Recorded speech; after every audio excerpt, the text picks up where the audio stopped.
15 अगस्त 1947 देश का पहला स्वतंत्रता दिवस। उस शाम दिल्ली के प्रिंसेस पार्क में ब्रिटिश का झंडा उतारकर तिरंगा फहराया जाना था। तब वहां 30,000 लोगों के इकट्ठा होने का अनुमान लगाया गया था, लेकिन हकीकत में 5 लाख लोगों का सैलाब उमड़ पड़ा। खुद जवाहरलाल नेहरू और लॉर्ड माउंटबेटन को समझ नहीं आ रहा था कि मंच तक जाए कैसे। पंडित नेहरू को लोगों के कंधों पर चढ़कर मंच तक पहुंचाने की जद्दोजहद करनी पड़ी और लॉर्ड माउंटबेटन तो अपनी बग्गी के बाहर से ही नहीं निकल पाए। लॉर्ड माउंटबेटन की बेटी पामेला कहती हैं कि जब मैं वहां पहुंची तो पंडित नेहरू ने मुझे चिल्लाते हुए कहा कि तुम लोगों के सिर और कंधों पर पैर रखते हुए मंच पर आ जाओ, वो बिल्कुल बुरा नहीं मानेंगे। तो मैंने कहा मैंने ऊंची एड़ी वाली सैंडल पहनी है जो लोगों को चुभ सकती है। तब नेहरू फिर बोले तो सैंडल को हाथ में लो और आगे बढ़ो। ये कहते हुए नेहरू भी लोगों के ऊपर से होते हुए मंच पर पहुंचे और फिर उन्हें देखते हुए मैंने भी अपनी सैंडल उतारकर हाथों में लिया और इंसानों के सरों पर कालीन की तरह पैर रखते हुए पहुंची, जहां मैं सरदार पटेल की बेटी मणिबेन पटेल के साथ जाकर खड़ी हो गई। उधर माउंटबेटन की बग्गी लोगों के सैलाबों के बीच इतनी बुरी तरह से फंस गई थी कि वो उसमें से उतरने की सोच भी नहीं सकते थे। इसलिए उन्होंने पंडित नेहरू की तरफ देखते हुए चिल्लाकर कहा, लेट्स होस्ट दी फ्लैग, यानी चलिए झंडा फहराइए। जिसके बाद प्रिंसेस पार्क में भारत का महान तिरंगा फहरा गया और माउंटबेटन ने अपनी बग्गी पर खड़े होकर ही तिरंगे को सलामी दी। जिसके बाद कुछ ऐसा हुआ जो अंग्रेजों के 200 सालों के शासन में कभी नहीं हुआ। जी हाँ, भारत की जनता ने पहली बार दिल से किसी अंग्रेज के नाम का जयकारा किया, वो थे लॉर्ड माउंटबेटन। हर तरफ एक ही नारा गूंज रहा था, माउंटबेटन की जय, पंडित माउंटबेटन की जय। उस दिन माउंटबेटन को वो सौभाग्य प्राप्त हुआ जो किसी अंग्रेज को नहीं हुआ था और उनकी आंखें खुशी से भर आईं।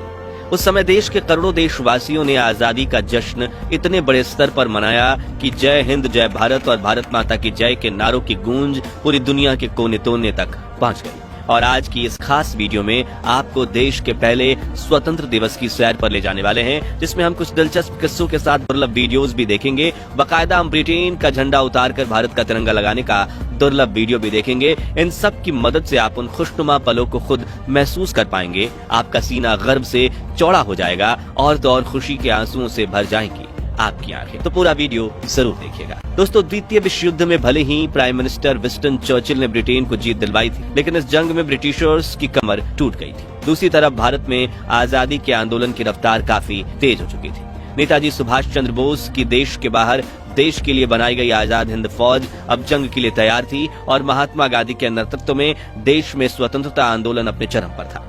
जो देख ब्रिटिशर्स ये समझ चुके थे कि अब अगर हम भारत को आजादी नहीं देंगे तो वो हमें बेइज्जत करके देश से बाहर खदेड़ फेंकेंगे। ऐसे में नए प्राइम मिनिस्टर रिचर्ड एटली ने 20 फरवरी 1947 को ब्रिटेन की हाउस ऑफ कॉमन्स में घोषणा करते हुए कहा कि हम 30 जून 1948 तक भारत को पूरी तरह से आजाद कर देंगे। लेकिन समय बीतने के साथ कुछ ऐसा हुआ कि भारत को आजाद करने की तारीख नजदीक आ गई। दरअसल भारत को आजाद करने की जिम्मेदारी देश के आखिरी वायसराय लुईस माउंटबेटन को दी गई थी, जो शुरुआत में इस काम में साल भर का समय लेने वाले थे, लेकिन देश की स्थिति अब नियंत्रण से बाहर होने लगी थी। इसी दौरान एक और स्वतंत्रता सेनानी लगातार संघर्ष कर रहे थे। वहीं दूसरी तरफ अंग्रेजों के डिवाइड एंड रूल षड्यंत्र की वजह से देश के कई इलाकों में जात पात के दंगे भड़क उठे थे। स्थितियां अंग्रेजों के हाथों से बाहर निकल रही थी। तभी ब्रिटिश इंडिया के आखिरी गवर्नर जनरल सी राजगोपालाचारी ने माउंटबेटन को समझाते हुए कहा कि अगर आपने 30 जून 1948 तक इंतजार किया तो वापस करने के लिए आपके पास कोई सत्ता ही नहीं बचेगी। यह बात उनके जहन में बैठ गई थी और लॉर्ड माउंटबेटन ने भारत को जल्द से जल्द आजाद करने का निर्णय लिया और 3 जून 1947 को इस प्रेस कॉन्फ्रेंस में ऐलान कर दिया गया कि 15 अगस्त 1947 के दिन भारत को आजादी दी जाएगी। साथ ही भारत और पाकिस्तान के नाम के 2 देश बनेंगे और इनके संविधान भी अलग अलग होंगे, जिससे लंदन में तो हैरानी का माहौल फैल गया, क्योंकि अब सोने के अंडे देने वाली ये चिड़िया 200 सालों बाद उनके कैद से आजाद होने वाली थी। लेकिन भारत में खुशियों का माहौल फैल गया, क्योंकि जिस आजादी के लिए लाखों फ्रीडम फाइटर्स ने अपनी जान दी थी, अब जल्द ही सभी देशवासी उस आजादी की खुली हवा में सांस लेने वाले थे। दोस्तों, क्या आप जानते हैं कि आजादी के दिन तो 15 अगस्त को चुना गया, लेकिन तब आजादी का समारोह 14 अगस्त की दरमियानी रात को ही क्यों शुरू कर दिया गया था? तो इसके पीछे भी एक खास कारण था। दरअसल भारत के वरिष्ठ ज्योतिषियों के मुताबिक 15 अगस्त का दिन शुभ नहीं था। उन्होंने कहा कि ग्रह नक्षत्र की स्थितियों के लिहाज से 15 अगस्त को इतना महत्वपूर्ण काम नहीं किया जा सकता और सौभाग्य से 14 अगस्त के दिन सितारों की स्थिति 15 अगस्त की तुलना में ज्यादा बेहतर थी। लिहाजा फैसला लिया गया कि 14 अगस्त 1947 की ठीक आधी रात को यदि भारत को आजाद कर दिया जाए तो यह हर तरह से बेहतर साबित होगा। वायसराय लॉर्ड माउंटबेटन ने यह प्रस्ताव स्वीकार किया और 14 अगस्त की रात 11 बजे संसद भवन के सेंट्रल हॉल में स्वतंत्रता दिवस समारोह आयोजित किया गया, जिसकी शुरुआत सुचेता कृपलानी ने की, जो 60 के दशक में उत्तर प्रदेश की पहली महिला मुख्यमंत्री बनी। पहले अल्लामा इकबाल का गीत सारे जहां से अच्छा और फिर बंकिम चटर्जी का वंदे मातरम गाया, जो बाद में भारत का राष्ट्रगीत बना।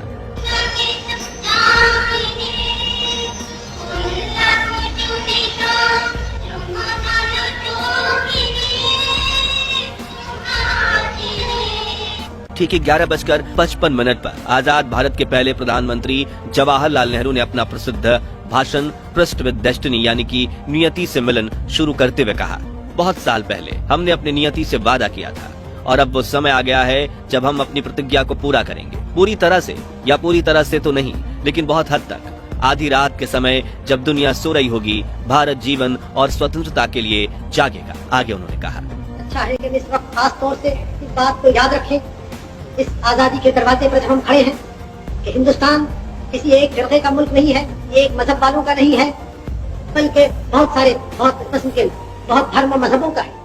फिर घड़ी में जैसे ही रात के 12 बजे तो एक साथ कई शंख बजने लगे। वहां मौजूद लोगों की आंखों से आंसू बह निकले। महात्मा गांधी और सुभाष चंद्र बोस की जय के नारे से सेंट्रल हॉल गूंज गया। राष्ट्रपति सुभाष चंद्र बोस का 51 बैलों का रथ बाबू की पापा देखिए, राष्ट्रपति सुभाष चंद्र बोस का 51 बैलों के रथ का तारीखी जुलूस इतिहासगत।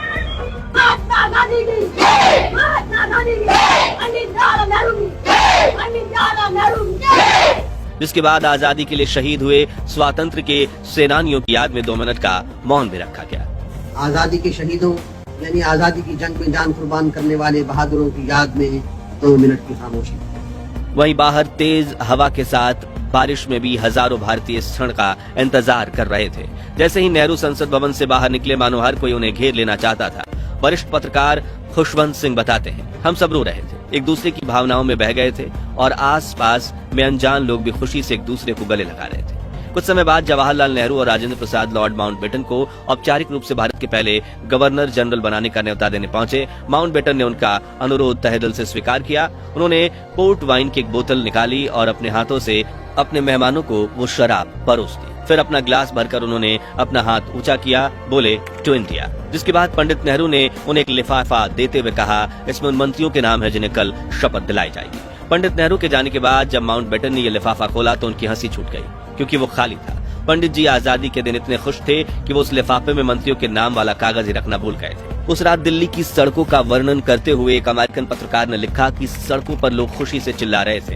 हिंदू, मुसलमान और सिख सभी आजादी का जश्न मना रहे थे। ऐसा लग रहा था कि नए साल की पहली शाम का न्यूयॉर्क के टाइम स्क्वायर का नजारा।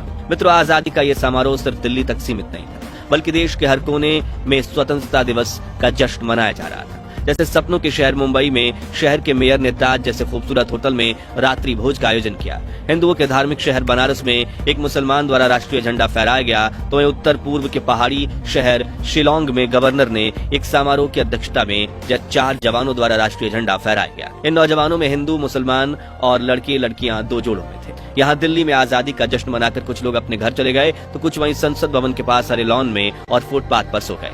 15 अगस्त की सुबह 8:30 बजे लॉर्ड माउंटबेटन ने जवाहरलाल नेहरू को स्वतंत्र भारत के प्रथम प्रधानमंत्री के रूप में शपथ दिलाई। आइए इस ऐतिहासिक क्षण की दुर्लभ वीडियो देखते हैं। और हमारे सब प्रधानों के सामने फेडरल कोर्ट के चीफ जस्टिस न्यायमूर्ति श्री हरिलाल कन्या के हाथों देश सेवा की शपथ लेते हैं। इसी तरह गवर्नर जनरल के हाथों अपनी नई हुकूमत के मुख्य प्रधान पंडित नेहरू और दूसरे प्रधान देश सेवा की शपथ ले रहे हैं। बाहर खड़े हुए लोगों का जोश व खरोश बढ़ रहा है, इस इंतजार में बेताब है कि कब नेताओं के दर्शन हों। आप हैं स्वतंत्र भारत के पहले प्रधान। अगले दिन दिल्ली की सड़कों पर लाखों लोगों का सैलाब उमड़ पड़ा। सड़कें लोगों से इतनी खचाखच भरी हुई थी कि गाड़ी छोड़िए साइकिल पर भी सफर करना मुमकिन नहीं था।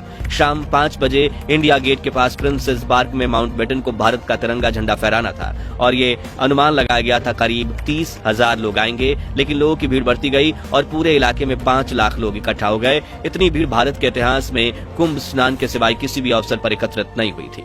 उस पल का अंदाजा आप इसी बात से लगा सकते हैं कि भीड़ को रोकने के लिए लगाई गई बल्लियां, बैंड वालों के लिए बनाया गया मंच, विशिष्ट अतिथियों के दर्शक दीर्घा और रास्ते दोनों ओर बांधी गई रस्सियां, हर चीज लोगों के इस प्रबल धारा में बह गई थी। बैंड वालों के आसपास लोगों की भीड़ इतनी थी कि ढोल बजाना नामुमकिन हो गया था। लोग एक दूसरे से इतना सट कर बैठे थे कि इनके बीच से हवा का गुजरना भी मुश्किल था।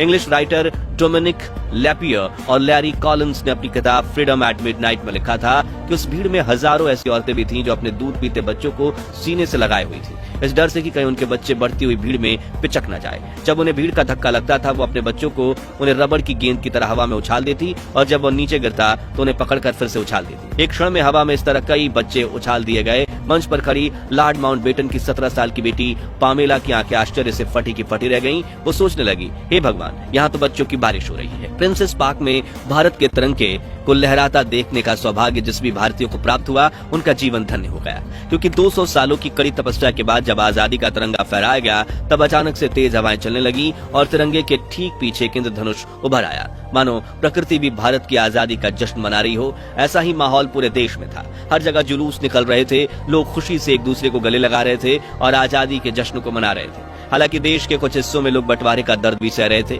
उनके लिए 14 अगस्त की रात खुशनुमा नहीं बल्कि दुख, दर्द और पीड़ा भरी काली रात थी, जिस विषय में आप हमारी डिटेल्ड वीडियो डिस्क्रिप्शन में दी हुई लिंक से देख सकते हैं। और यही कारण है कि 15 अगस्त के दिन यहाँ राष्ट्रपिता महात्मा गांधी, जिनकी भारत की आजादी में अहम भूमिका थी, वो नहीं दिखाई दे रहे हैं, क्योंकि उस वक्त वो ना तो संसद में दिखे थे, न राष्ट्रपति भवन में, न इंडिया गेट पर और न ही लाल किले पर। 14 अगस्त की रात प्रधानमंत्री जवाहरलाल नेहरू ने जो भाषण दिया था, वो भाषण गांधी जी ने नहीं सुना था, बल्कि उस रात वो 9 बजे ही सोने चले गए थे। उस वक्त गांधी जी कलकत्ता के बेलिया घाट में लगभग खंडहर हो चुकी हैदरी मंजिल नाम की हवेली में विश्राम कर रहे थे, क्योंकि देश के बंटवारे से शुरू हुई सांप्रदायिक हिंसा को शांत करवाने के लिए बापू 13 अगस्त को कलकत्ता पहुंचे, जहां वो हिंसक प्रवृत्तियों को रोकने की कोशिश कर रहे थे। 15 अगस्त की सुबह 2 बजे वो नींद से उठे और हिंसक दंगे रोकने और शांति स्थापित करने के लिए उपवास रखा।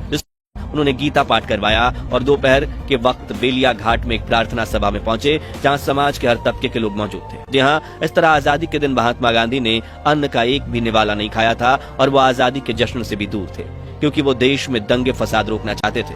तो साथियों, 15 अगस्त 1947 भारत के महान इतिहास का वह ऐतिहासिक दिन था जब हमारे देश को आजादी मिली। वही आजादी जिसके लिए भगत सिंह, राजगुरु सुखदेव, चंद्रशेखर आजाद जैसे लाखों क्रांतिकारियों ने हंसते हंसते अपने प्राण की आहुति दे दी थी। वही आजादी जिसके लिए नेताजी सुभाष चंद्र बोस ने देश के बाहर देश के लिए आजाद हिंद फौज खड़ी कर दी थी। वही आजादी जिससे अहिंसा से पाने की कोशिश में महात्मा गांधी, सरदार पटेल और पंडित जवाहरलाल नेहरू के साथ करोड़ों भारतीयों का काफिला खड़ा था। तो दोस्तों, अगर आप भी देश को आजादी दिलवाने वाले फ्रीडम फाइटर्स पर गर्व करते हैं, तो उनके सम्मान में कमेंट बॉक्स में जय हिंद, जय भारत जरूर लिखें। ये वीडियो अच्छा लगा हो तो लाइक और शेयर करके 11,000 लाइक्स के लक्ष्य को हासिल करने में हमारी मदद कीजिए। और भारत के महान इतिहास से जुड़े ऐसे ही दुर्लभ वीडियोस के लिए हमारे चैनल को सब्सक्राइब करके पास वाली घंटी जरूर बजा दीजिए। मिलते हैं अगली वीडियो में। जय हिंद, वंदे मातरम।